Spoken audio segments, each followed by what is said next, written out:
Hello, Maverick fans. Welcome to another edition of the Mavpuckcast with Jason. And John, Thanks again for tuning in this week, it's great to be back. isn't it? So, John, our running segment to begin.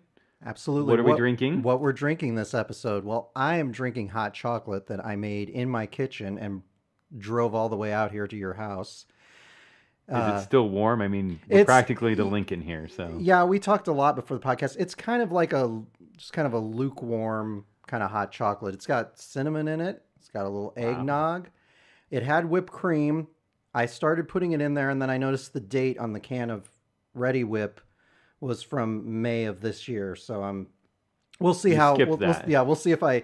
Yeah, no, Smart move. I put a little in, and then I'm like, oh, wait a minute, I should check. Yeah, so we'll see if I make it through the podcast. Okay, if it was Well, if healthier. you need to, I'm pretty sure I got peppermint schnapps somewhere around here. We could add that to it. Yeah, I knew you were gonna say that. If both games had been like Friday's game, I might have needed that in the hot chocolate. So yeah, I tried to do something wintry since it's been really cold around here. Yeah, if Saturdays was like Friday. I'm not so sure it would have lasted till Yeah, Sunday. that's right. Well, it snowed in Omaha this week. Kind of a somewhat official start to winter. So I went with a Belgium white Okay. winter from New Belgium Fat Tire. Okay. So it's nice. I like it. I like Fat Tire, and of course, going to school in Fort Collins, it's the local place. So Is that the gotta local? support the local stuff. What's interesting about that? I do websites and menu design for I've done it for a couple of catering halls over the years and restaurants, and I remember when Fat Tire first appeared, I wondered if it was a typo. I'm like, is it flat tire? Is it Fat Tire? So yes, it indeed is Fat Tire. And the original design of the bike looked like it had a flat tire. Oh, is that right? Yeah, if you go back and find the original logo and stuff, Okay. just because of the angle that the bike sits at, it kind of looks like it might have a flat tire. That's funny. So Like I it's said, funny that you as mentioned the non-alcohol guy, I never knew, but they would always have those. They would always have those drink packages, and so you would see Fat Tire as one of the options, or on a bar menu as one of the options. So we preluded to this weekend's games with a little bit of our Friday Saturday Yes. comparisons. So let's jump right in and start talking about the trip out to Kalamazoo. Right. We I don't know a good way to we got our butts handed to us on Friday. I know it was. I mean, I'll be honest with you. It was hard.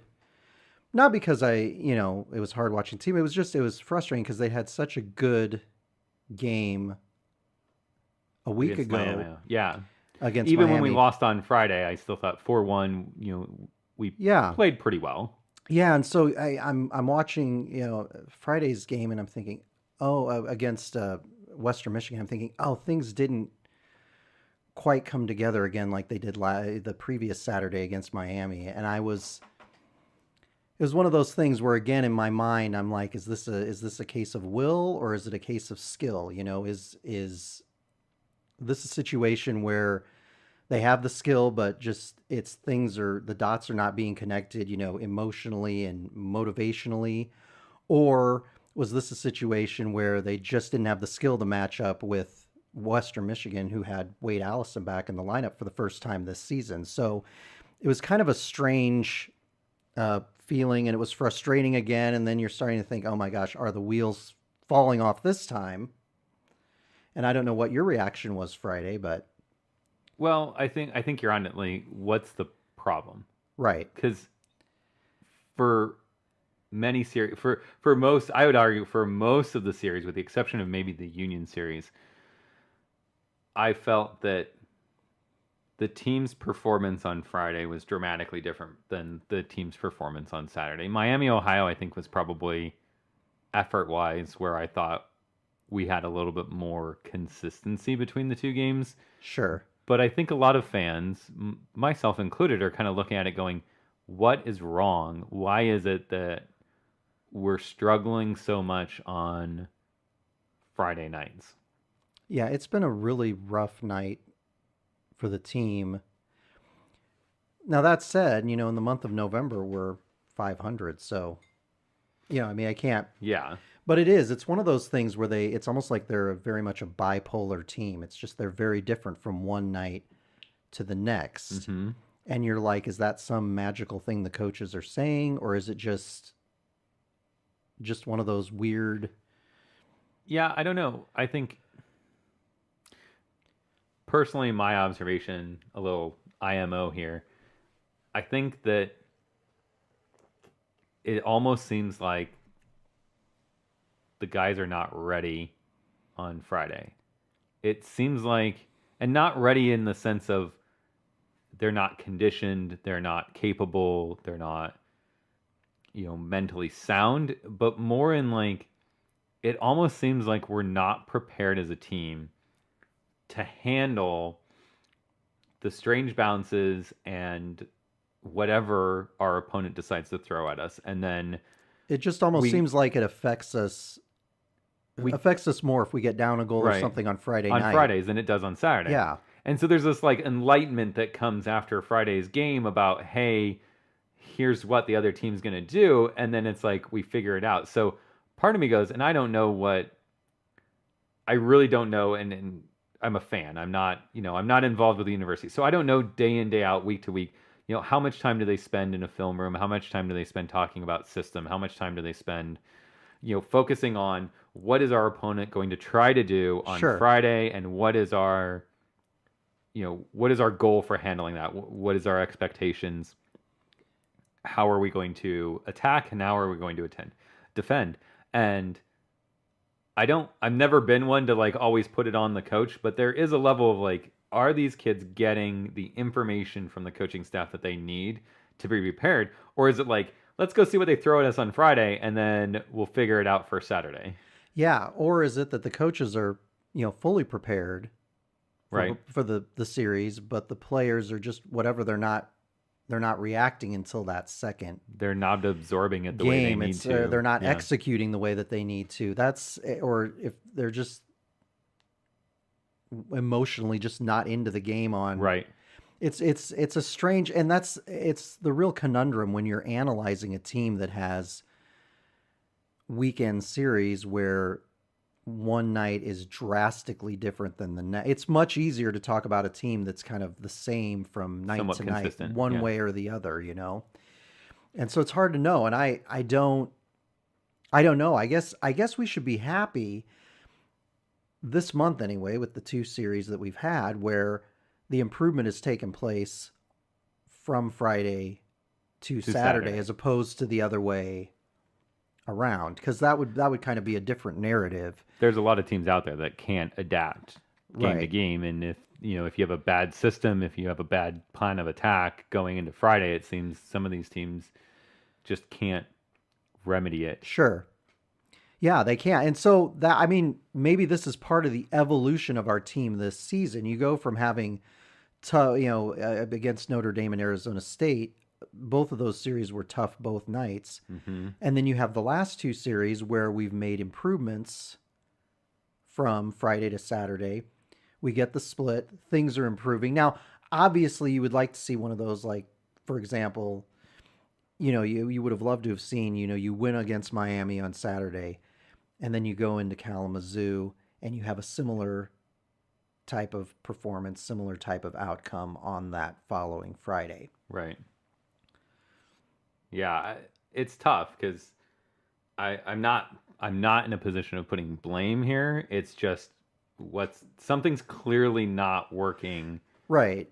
For Friday nights. Yeah, something's just not clicking. And like you said, we're just fans here, just throwing out. And it's hard for us because we just go on the information that we have, and there's so little other than what we observe in the game. So it's hard to know those inner workings and the, sleep schedule, diet schedule, everything else. And I don't know how much of a factor that, really has, but it's interesting to see the last 2 weeks. Coaching styles are different, Yeah.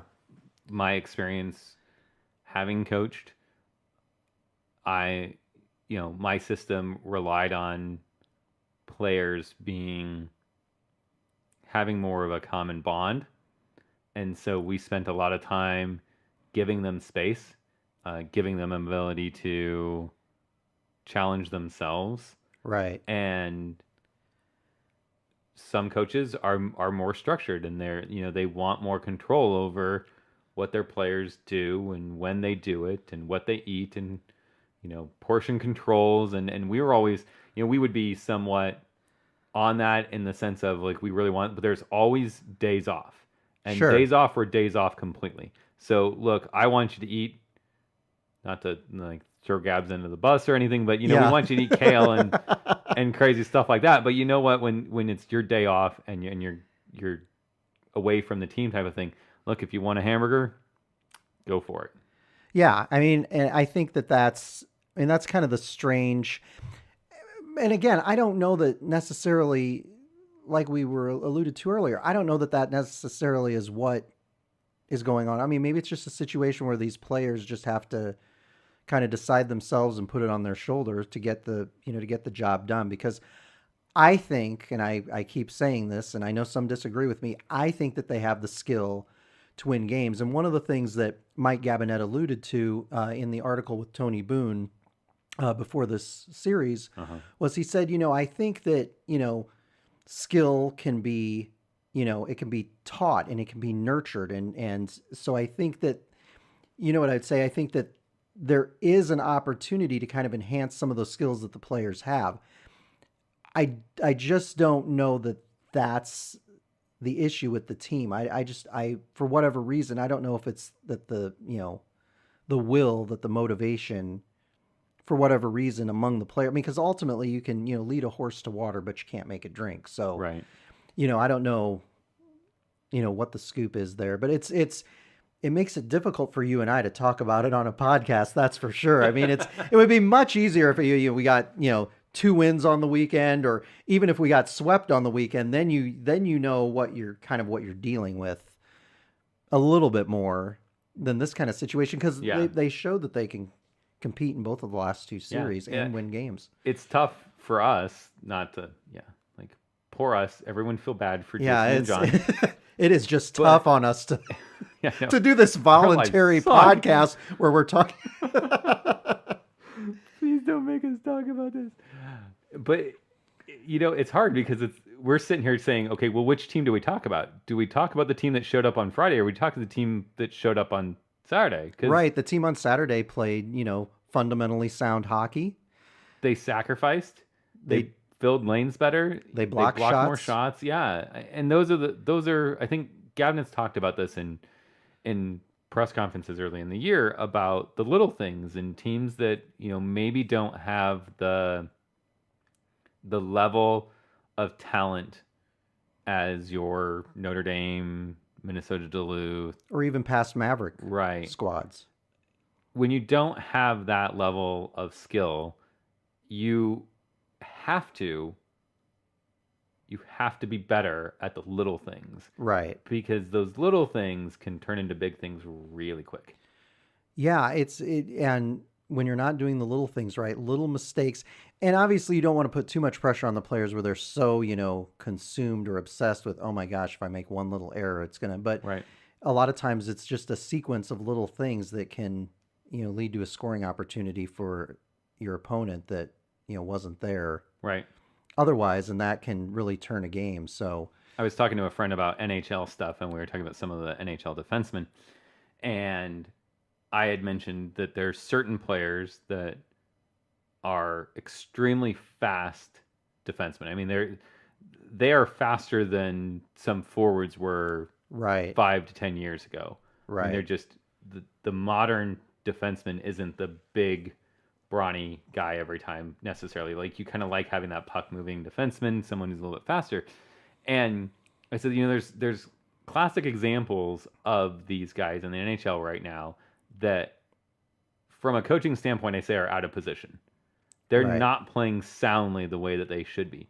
But because of their speed, they can make up for it. So if they're out of position, the puck gets past them, and they have to chase someone down, they can do it because 9 out of 10 times, I mean, if it's not Nathan McKinnon or Austin Matthews having the puck, sure. I mean, you can catch them. Yeah. And so, I think, to a certain degree, it's making sure that you're doing the small things so that you don't put yourself in positions where you're outmatched. Right. Part of it is just there's that will component to it. Like, you have to want it more than the other team. Yeah. If you don't want to win this game more than the other team, they've got the upper hand. Well, and we could be wrong on that, but that's kind of the way you feel watching the team right now early on in the season. Is you're like, there are times when it just doesn't seem like they have the will to win. It's like they're going through the motions. Right. And that it's difficult to watch, and it's made even more confounding than when the next night, 24 hours later, things go well and the team looks like the team that we've come to know here. Right. And what we would like to see. Right. Certainly as fans, right? Oh, absolutely. So, moving on, I think we're going to start a new segment here, right? Yes. And so what we're going to do is we're going to take an over-under approach. Right. To different aspects of the season, different statistics that we see coming in, put some emphasis on, some of these elements that go into making a successful season. So you got the first over-under, don't you, John? Mine is the first over-under, and we're looking at the season overall here, just kind of prepare people. Over-under, Jason. Okay. UNO wins 10 games this season. Ooh. 10 games total. So with our current record, assuming no more ties, that would put us at 10, what did we say, 10, 15, and 1? Yeah, how many games do we have?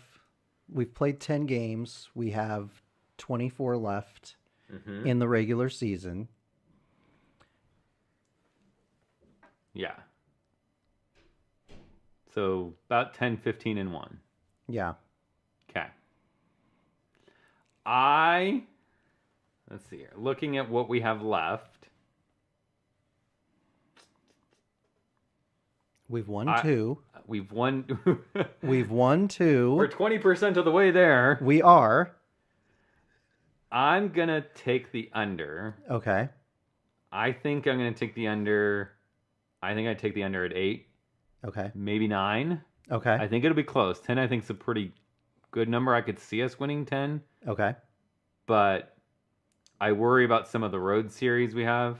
Sure. We have to go to Miami. So I'm not sure that we could split with them there. Colorado College is kind of we should win, but you never know when well you're hit them. Yeah, when you're going to hit them. Yeah.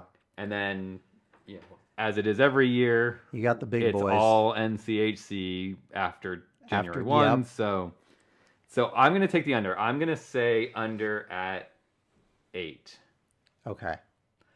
Well, I'm going to take the over then, since I was left with no other option. And I think it'd be odd if we both took the under of your number. Yes. Yes, I think we're going to get more than 10 wins. Okay. We're at 2 right now. So let me think about this. Before the first of the year, we've got series coming up against Colorado College and Alaska Anchorage. And Arizona State. Right. So I'm going to be optimistic. And St. Cloud State. So I'm going to be optimistic. I'm going to say we get let me think about this. Say split against Arizona State. So I'm going to say we're going to get, let's say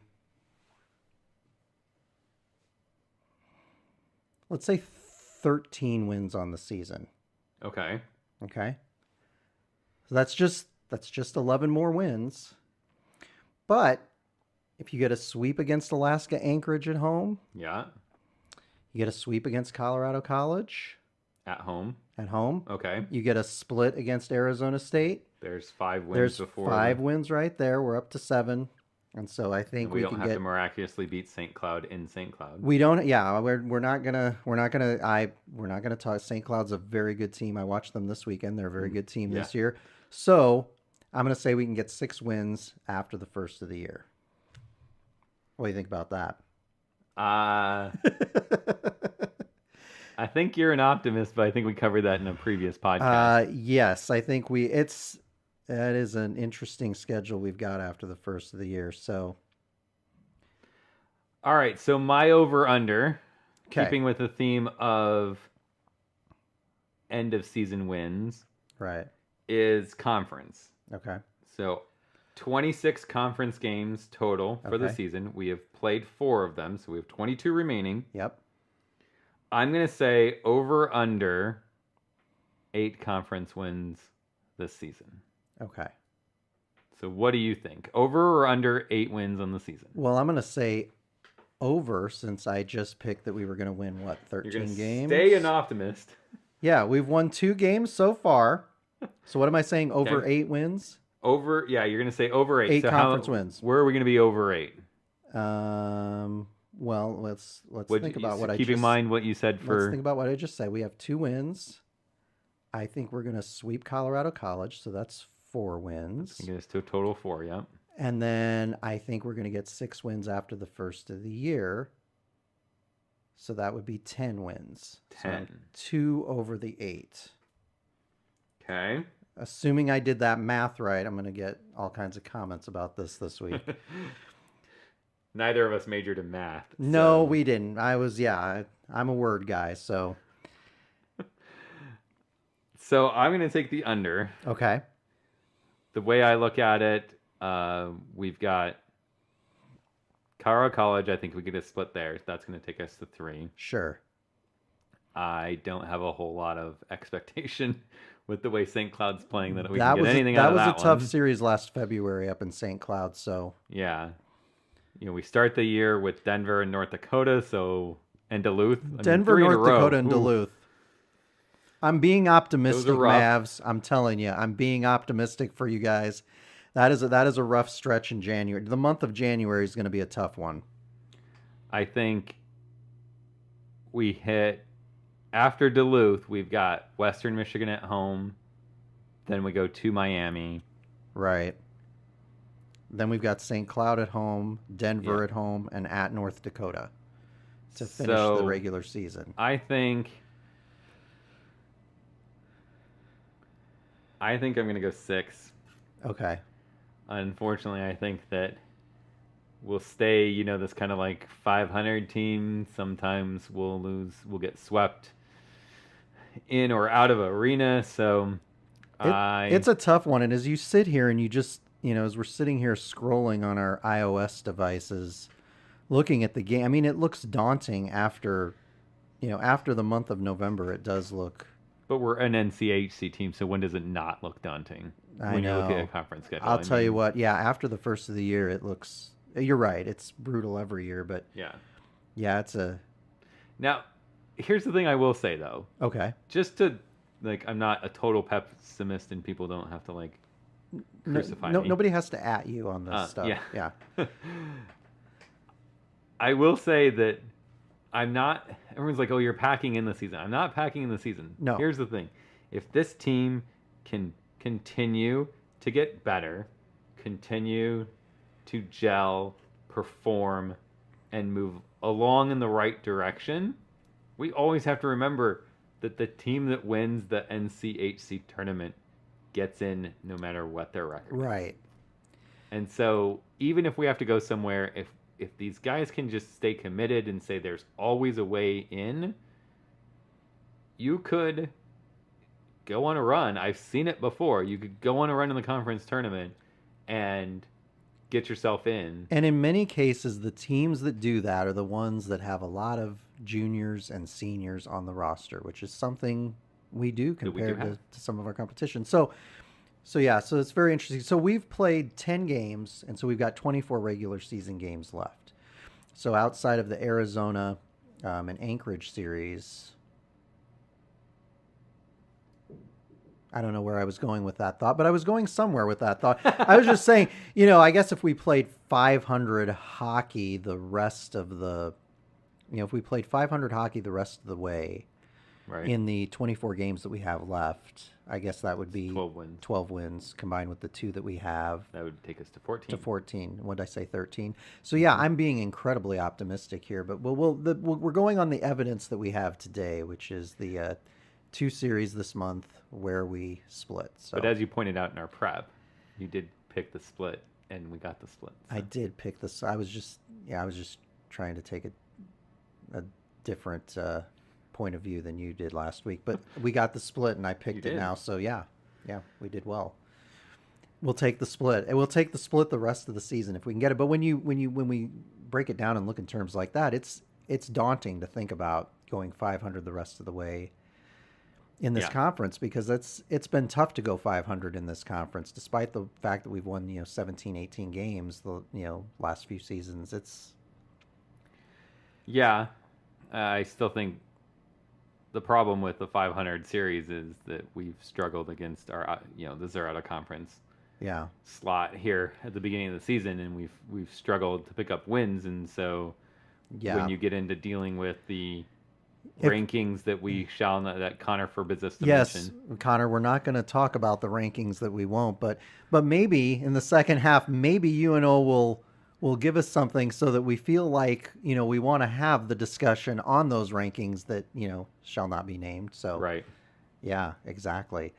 It'll be interesting to see. It's going to be daunting, but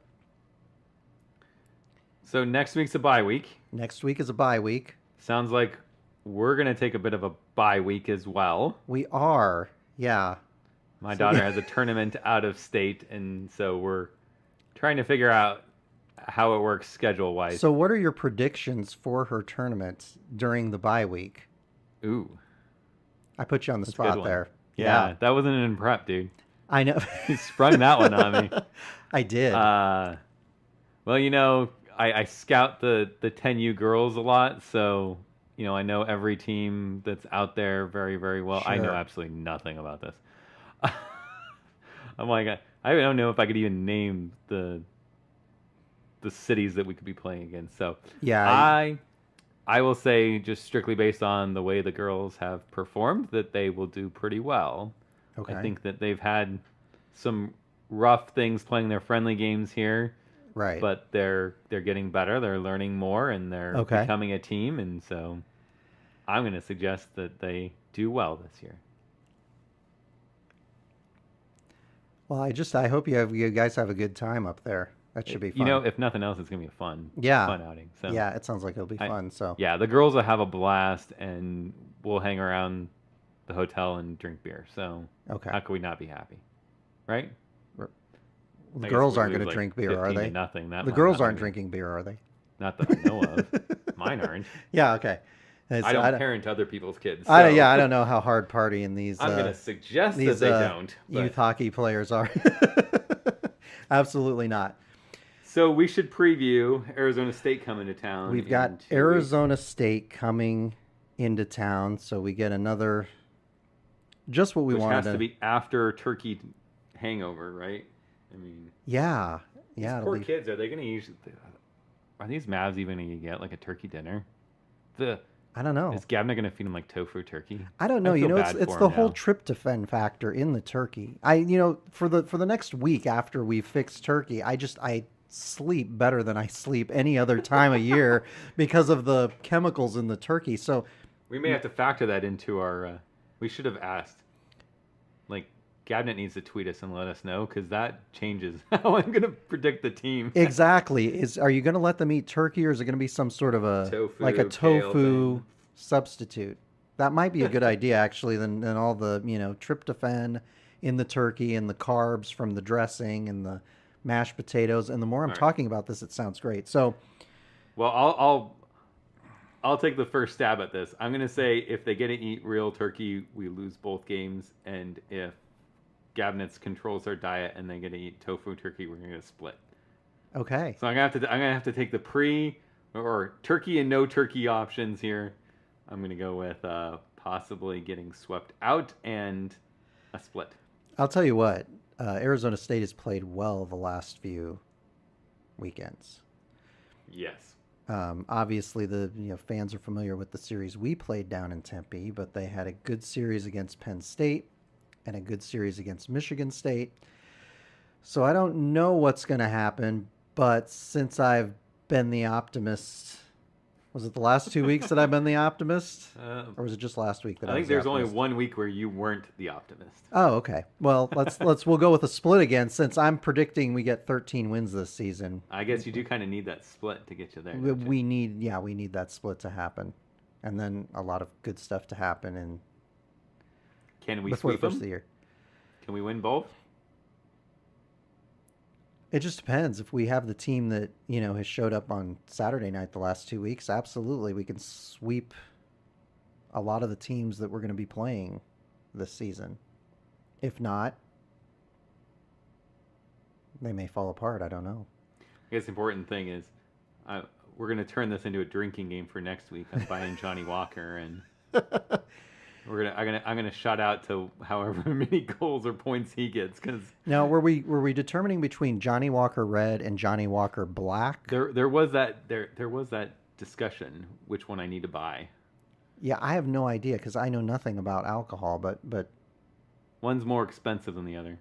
oh, okay. They're probably pretty much the same, but yeah. Yeah, and aren't Arizona's road uniforms black? Kind of like, aren't they black with maybe it probably depends. They have, I think they said on their webcast a couple weeks ago that they have 47 uniform combinations. So I have no idea what they Good might Lord, be they'll wearing. the Oregon of college hockey.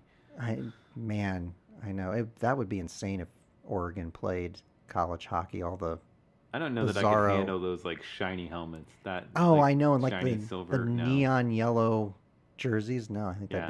I think that'd be insane. So I don't know, but yeah, I'll go with the split because I'm predicting 13 wins this season, and now that I look at the schedule, I realize how daunting that is. But Gabinet and the guys can get that done. So Very good. We're gonna have to put a poll out there on like Mavpuck on Twitter. Red or black for me, so that I know. What to yeah, buy so when the for podcast 2 goes weeks. up, we'll put a tweet out about that. Put a tweet out. Vote Absolutely. if Jason should drink Johnny Walker Black or Johnny Walker Red. Should we give them an option of neither? No, I'm drinking. Okay. I'm pretty sure I'm gonna need it. Well, I mean, you know what they're going to do. They're going to be like, we should have a poll on whether John should just drink it all on this podcast. So Jason should drink red, Jason should drink black, or John should drink whatever. yeah, exactly. I'm guessing, you not being a drinker, we probably shouldn't start with Johnny No, Walker. I've much in the way that I have an attendance streak at UNO hockey games. I have an alcohol-free streak for my entire life, so we're not going to ruin that now. So, John, we got an event to pitch to people. That's right. So Thursday, November 29th, the Blue Line Club is having their Meet the Mavs dinner. Now, this is a new thing this year. This kind of replaces the Blue Line Club luncheons that they used to do on Fridays before certain series during the season. So the Meet the Mavs dinner, like I said, will be on Thursday, November 29th. It'll be at Anthony's Steakhouse at 72nd and F. Okay. The social hour is 5:30 to 6, and then the buffet opens at 6 p.m. And you'll get a chance to sit with players, interact with players. You'll get to ask Mike Gabinet questions. He'll talk about the team during the event, and they're encouraging you to buy tickets in advance. So the tickets are $25 in advance. They are offering a ticket option at the door if they have space, but I would encourage you to do the $25 ticket events. So there'll be one of these in the first half of the season, and then they'll do one in the second half of the season on February 20th. But it's really cool because I remember back in the early 2000s when I was on the Blue Line Club board of directors, there were a lot of these kind of events where fans had the opportunity to interact with the players and the coaches. And I always think it's a really good thing, not only for the program to do for fans, but for fans to get out and support, because I think it kind of gives you a different perspective on the team and the players and the coaches when you get a chance to interact with them and get to know them a little bit more. It kind of humanizes the team, and I think it puts things in perspective as you're watching a game, and you may or may not be getting frustrated. I think it kind of changes your perception getting to know these guys a little better. So I'd encourage you to get out and support the Blue Line Club's event.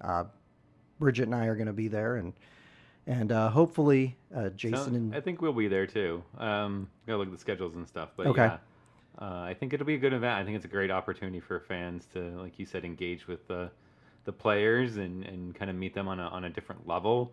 You Yeah. know, I think even more, you know, they have the events and stuff where they have, you know, they sign autographs and like the ticket holder Sure, event and and like stuff the when you pick skate them up. events, yeah, the skate with the Mavs event. Right, yeah. But I think this is just another, like, you're gonna get to have dinner with them. You're gonna get, you know, it's just a different way of connecting with the team, and I Yeah. think that's good for both the players as it is for the fans.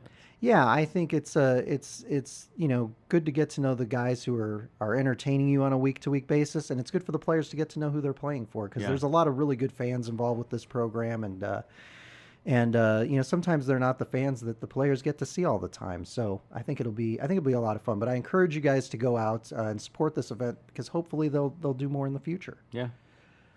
And just in case we need this for where we post this, we were not paid to promote their event or anything. Yes, this is just not a us paid promotion, but just offering something good for the fans of Mavpuckcast as well as the Maverick yes, we hockey have no team. paid promotions at this point in time. But I mean, maybe some point we If you send us your money, we'll take it. yeah, and we'll if We'll say thank yeah. you too. We're those kinds of people. Yeah, we are. We're very polite in that manner. So see, yeah, we do stuff out of the kindness of our heart, and so that's why we did this. So, well, it's gonna be weird. It's gonna Having be a week off. it's gonna be weird having a week off. Yeah, it's gonna be weird at the end of the season when we have like 3 months off too. So we may have to get together at that point for like a NHL playoff special or something like that. But Ooh, I'm good. exactly. Well, thanks once again, guys, for joining us for another episode of the Mavpuckcast. Be sure to follow us on Facebook and Twitter, and you can find links to all of our social channels, as well as back episodes of this podcast, at mavpuck.com.